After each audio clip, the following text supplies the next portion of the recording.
Red Bull gives you wings. In 1982, an Austrian businessman named Dietrich Mateschitz was suffering from severe jet lag during a business trip to Thailand. Desperate for relief, he grabbed a local energy drink called Krating Dang from a convenience store shelf. Within minutes, his fatigue vanished. Mateschitz was amazed. He had discovered something extraordinary, and he made a bold decision that would change the beverage industry forever. He would bring this drink to the Western world, even though every single investor told him it was impossible. The risky partnership that started everything, Mateschitz spent 2 years traveling back and forth to Thailand, pitching his idea to anyone who would listen. Banks rejected him. Investors laughed at him. Market research concluded that no one would buy an energy drink. Consultants warned him the beverage industry was controlled by giants with resources he could never match. But Mateschitz refused to give up. "If we don't create the market, it doesn't exist," he famously said. In 1984, he finally met Chaleo Uvidya, the Thai businessman behind Krating Dang. They shook hands on a partnership that would shock the world. Each man invested exactly $500,000 of his own money. Neither had a backup plan. That money represented everything they had saved. It was equal parts partnership and desperation, a calculated gamble between two men who saw something the rest of the world couldn't see. For 3 years, they tweaked the formula relentlessly. Mateschitz added carbonation because Europeans preferred bubbles. He reduced the sugar content slightly. They adjusted the taste carefully, testing it in nightclubs and bars across Vienna. On April 1, 1987, Red Bull officially launched in Austria. But the beginning was brutal. Supermarkets refused to stock it. Food safety authorities viewed it as dangerous and banned its advertising in multiple countries. Even major beverage companies rejected partnership offers, convinced the drink was too risky. Most founders would have folded by now. Mateschitz called these early years the 3 most difficult of his life. But instead of lowering the price to compete, he did something unconventional. He raised it. He positioned Red Bull as a premium product, something exclusive and aspirational. While Krating Dang remained a cheap workers' drink in Thailand, Red Bull became the sophisticated choice in European nightclubs, the marketing gamble that created an entirely new category. The real genius of Mateschitz was recognizing that Red Bull wasn't just a beverage. It was a lifestyle. It was freedom. It was an attitude. He couldn't compete with Coca-Cola's massive advertising budgets or Pepsi's distribution networks. So he completely rejected traditional marketing. No Super Bowl commercials. No billboards across highways. No celebrity endorsements from A-list stars. Marketing experts at the time said his approach was insane. Instead, Mateschitz hired popular college students as brand ambassadors and funded their parties. He created iconic animated commercials with the slogan, "Red Bull gives you wings," featuring quirky characters who sprouted wings after drinking the product. He sent Mini Cooper cars and Volkswagen Beetles with giant Red Bull cans bolted to the roofs driving through city streets, handing out free samples at beaches, universities, and gyms. This was guerrilla marketing before the internet made it mainstream. His street teams appeared at concerts, at clubs, at extreme sports events. They positioned Red Bull not as an energy drink but as a ticket to an adventure. The strategy worked explosively. Eastern European clubbers discovered that Red Bull mixed with vodka provided an unbeatable buzz for all-night dancing. Students talking to each other created word of mouth that no advertisement could buy. By the early 1990s, Red Bull had spread across Hungary, Germany, and the United Kingdom. When it reached the United States in 1997, it captured an astonishing 75% of the American energy drink market within its first year. Red Bull had essentially created the entire energy drink category, and competitors were just beginning to scramble to catch up, but Mateschitz wasn't satisfied with beverages alone. He believed the ultimate marketing platform was sports. In 1989, he sponsored Austrian Formula One driver Gerhard Berger. Then he expanded into extreme sports nobody else wanted to touch.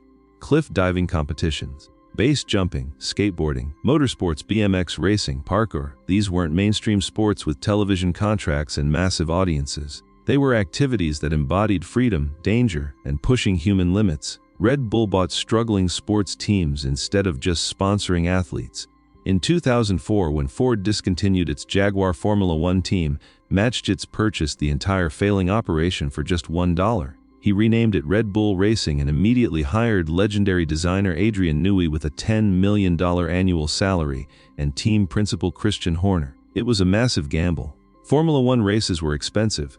Sponsorships cost millions. Development budgets were astronomical.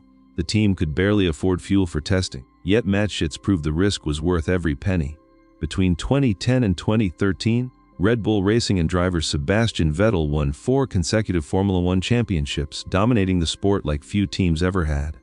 Red Bull became synonymous with speed, precision, and victory at the highest levels of motorsport. The company didn't just sponsor Formula One, they owned the narrative. The space jump that broke the internet. In 2010, Mateschitz greenlit his most audacious project yet. Austrian skydiver Felix Baumgartner would jump from the edge of space itself. Not from an airplane, from a helium balloon 39 kilometers above New Mexico, in the stratosphere where most humans would need a spacecraft to survive. He would fall faster than sound, becoming the first human being to break the sound barrier without an aircraft engine powering him. The project cost $20 million, but this was only 1/10 of Red Bull's annual marketing budget. On October 14, 2012, 8 million people streamed Red Bull Stratos live on YouTube simultaneously. Baumgartner lifted off at dawn, ascending for 2.5 hours inside a pressurized capsule as oxygen grew scarce and temperatures dropped. As he approached the edge of the stratosphere, his radio crackled with doubt, equipment malfunctions, weather concerns, his own psychological fears. But he stepped out of that capsule anyway, becoming the only human standing on top of the world. For 4 minutes and 19 seconds, Baumgartner fell at 1,357 kilometers per hour. He was the fastest falling human in history.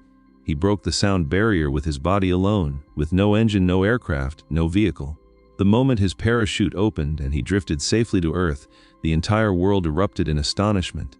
The livestream crashed YouTube's servers momentarily from the traffic surge. Eventually, the livestream received over 120 million views.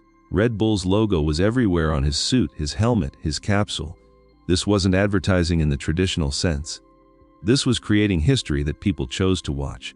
This was making the world believe that Red Bull could give you more than energy. It could give you the wings to achieve the impossible. By 2020, Red Bull had sold over 100 billion cans worldwide across more than 170 countries. The company's revenue exceeded $6 billion annually, making it one of the most profitable beverage companies on earth. Mateschitz's personal net worth climbed above $26 billion, making him one of the wealthiest individuals alive. The small Thai energy drink had become a global empire worth billions. But here's what made Red Bull's success truly remarkable. They never stopped being unconventional.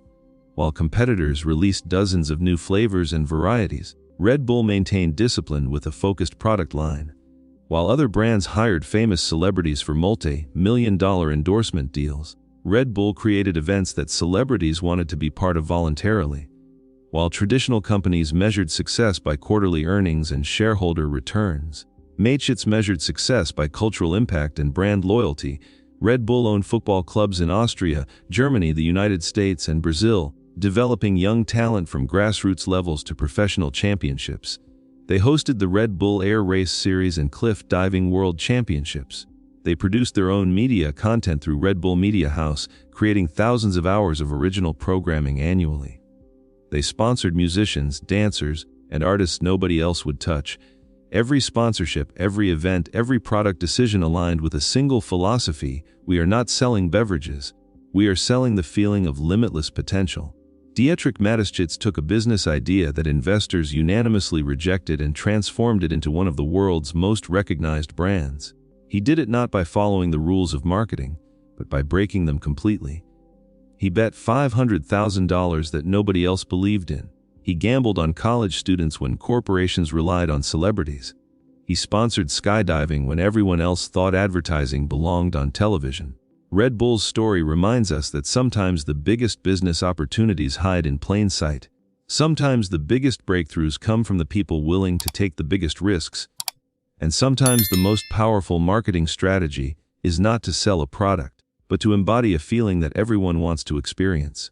That is how Red Bull gave the entire world wings.